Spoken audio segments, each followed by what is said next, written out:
kwenye wokovu ni kwa neema, yani tunawezeshwa.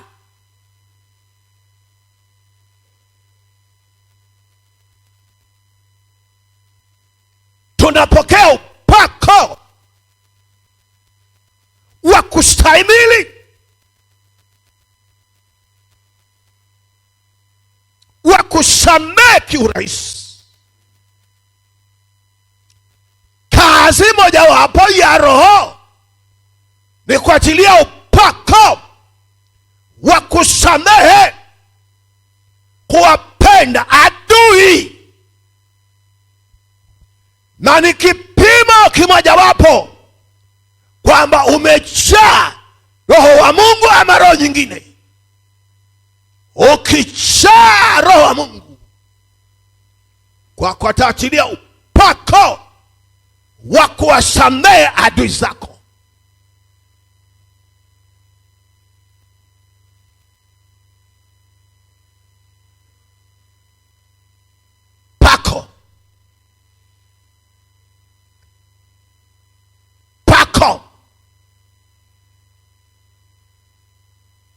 Pako kutoka kwa Roho kwa waumbaji, wanapokea upako wa kusamehe.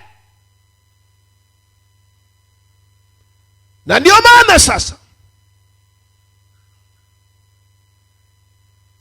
tabia mojawapo ya Yesu ambaye ni fundisho kwa kanisa ilikuwa ni uombaji. Alikuwa ni mtu muombaji sana. Hujawahi kujiuliza yeye alikuwa mwana wa Mungu, tena Mungu, kwa nini aliomba? Pako maalum liomwezesha kuwapenda adui zake, kuwaombea mema adui zake, hakuwalani adui zake, aliwaombea rehema adui zake, kwa sababu Roho alimjalia upako wa pekee, ama kwa lugha nyingine, yeye alitumwa na Baba yake si afe msalabani tu tupate ondoleo dhambi kwa kifo chake, lakini aishi maisha ya agano jipya, awe fundisho kwa kanisa la kwamba agano jipya tofauti na agano la kale. Wakati wa kulipa kisasi umekwisha. Unajua Yesu alishangaza sana. Moja naomba nisomee Luka 22. Luka 22 mstari wa 40.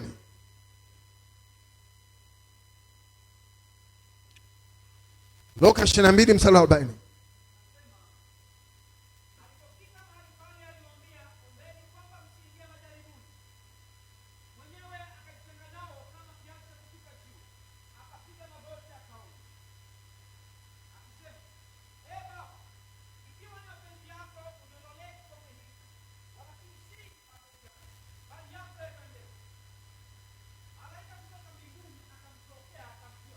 Haleluya. Akawaambia wanafunzi, ombeni kwamba msiingie majaribuni. Kwa lugha nyingine, ombeni mpokee upako wa kushinda jaribu liko mbele. Kulishinda kunahitaji upako maalum, na upako maalumu unapatikana kwa kuomba. Akasema ombeni. Biblia inasema yeye mwenyewe akafanya nini? Akajitenga, akapiga magoti, akaomba. Akasemaje? Hebu rudia tena katika.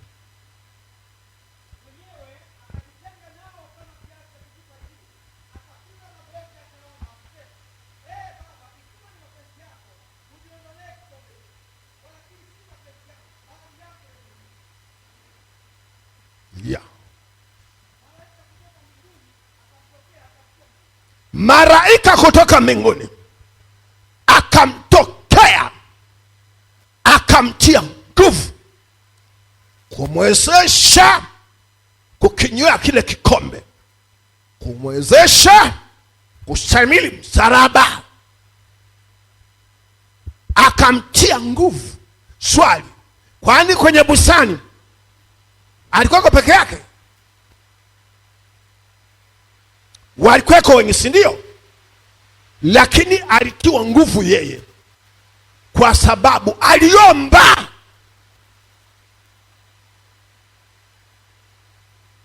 Hawakutiwa nguvu wote, alitiwa nguvu Yesu. Aliposema tuombe, walikwepa kuomba, walilala. Akatiwa nguvu yeye. Nenda kusoma. Naye kwa vile alivyokuwa katika dhiki, akazidi sana kuomba, hari yake ikawa kama matone ya damu yakidondoka chini. Tabia ama alama mojawapo ya waliomwamini Yesu ni waombaji. Wana tabia kama ya Bwana wao, wana tabia kama ya Mungu wao. Nyakati za mwili alikuwa mwombaji, anaomba sana. Kwa hiyo Yesu hakuwa na nguvu za Mungu kwa kuwa alikuwa ni mwana wa Mungu tu, lakini alikuwa mwombaji. Hakupokea upako wa kushinda maovu kwa sababu alikuwa mwana wa Mungu, lakini alikuwa mwombaji. Maana kanisa lake litaushinda ulimwengu kwa nguvu za Mungu. Litapokeaje? Kwa kuomba. Kama Yesu aliomba, wewe huombi, itakuwaje? Niseme ukweli, kukwepa kuomba ni upagani. Wapagani hawaombi. Kama unakwepa kuomba ni mpagani. Huwezi kuta wapagani wanaomba. Unaweza kukuta wanaimba tena nyimbo za Mungu. Nilipita siku moja mahali fulani, nikapita taa moja huko kwetu mkoani. Jamani, nishangaa kweli. Nikakuta walevi wamefanya duara, wanaimba nyimbo za kanisani, tena kwa Kiruga. Nyumbani ya baba mnawaka niambia, sasa naenda kuandalia makao. Wanapiga na hayo, nasema baba walevi hawa wanaimba kweli kweli, hawatani. Pombe ziko pale, kumbe walevi wanaimba, wapagani wanaimba, lakini hawawezi kuomba. Huwezi kuwakuta wanaomba wapagani, hiyo unakuta wanaimba. Sasa wamehamia makanisani, wapagani wanaimba sana na kunengua viuno, lakini kuomba hawako. Ni upagani. Nachukia wapagani wanajifanya wameokoka, lakini wapagani nachukia sana. Watu wasiotaka kuomba nasikia maumivu moyoni. Wanaokopa kuomba nasikia maumivu moyoni. Ila ni hodari. Hodari wa nini? Unijibu, hodari wa nini? Munione hivi hivi. Kwaya inapoteza thamani kama inakwepa kuomba. Haiwezi kuwa na upako wa kushinda dhambi. Haiwezi kuwa kwaya yenye mafunuo. Dhambi itatembea katikati yao. Wataziniana ovyo humo kwenye kwaya, wanazidi huku wanaimba kwenye kwaya humo.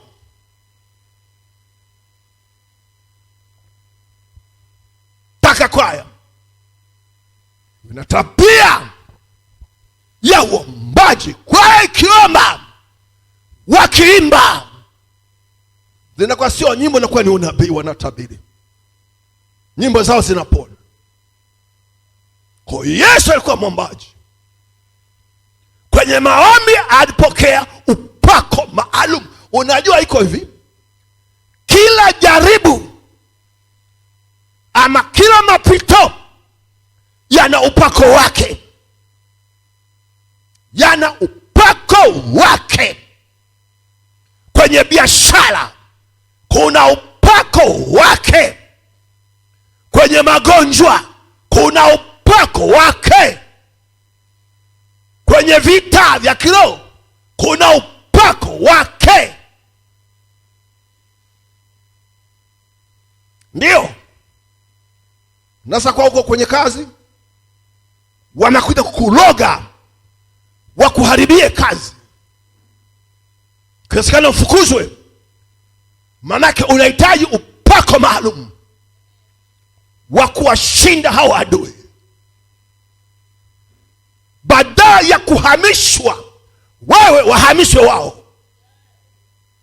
Pako maalum. Na hauji kwa kuimba na kulalamika, hauji hivyo. Na washukuru vijana wangu, nisitaje, walikuwa ni walimu chuo fulani cha kijeshi, nisitaje. Sasa bosi akaanza kwa kinyume chao, anasema ninyi warokole mtawasambaratisha, ni wahamishe. Wakasema mzee, tumeletwa na Mungu hapa, tutahama sisi ama wewe? Mnasemaje? Sema ngoja. Wakaingia kwenye maombi, waliomba sana, wakasema Bwana, tunajua umetuleta hapa, nani wa kuhamishwa, sisi ama yeye? Wakaonyeshwa mtu mkubwa, wakaonyeshwa mti mkubwa umekatwa, bado kidogo uanguke. Roho akasema yeye ndiye atakayehamishwa, yeye ndiye atakaye hamishwa. Ukapita muda kidogo tu, ikaja barua kutoka makao makuu ya jeshi lao, uhamisho ghafla. Akawaendea akasema, vijana, kweli mna Mungu, kweli mna Mungu. Nimehamishwa kabla sijawahamisha. Kwa hiyo kila vita ina upako maalum, na huja kwa njia moja, kwa kuomba, kwa kunena kwa lugha. Mzee, nimesema mwandike hapa yale maandishi ya zamani. Maombi sio saa, masaa, na kumsikiliza Mungu na maombezi. Waone wale wavivu wote, wakiona kumbe maombi ni masaa hapa, kama inawezekana wakimbie. Ndio kwamba kumbe naomba masaa, hawendi na wakati. Nenda, usije tena katika jina la Yesu.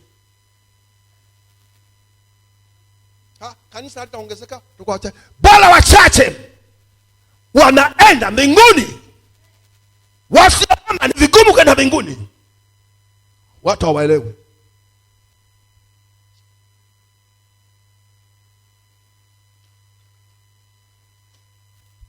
Alafu sinitishe, nina ufunuo mzito sana. Naliona watu wachache wamenyakuliwa, watu wengi wamebaki ni wa makanisani, wamebaki watu wengi. Nilimuuliza Mungu,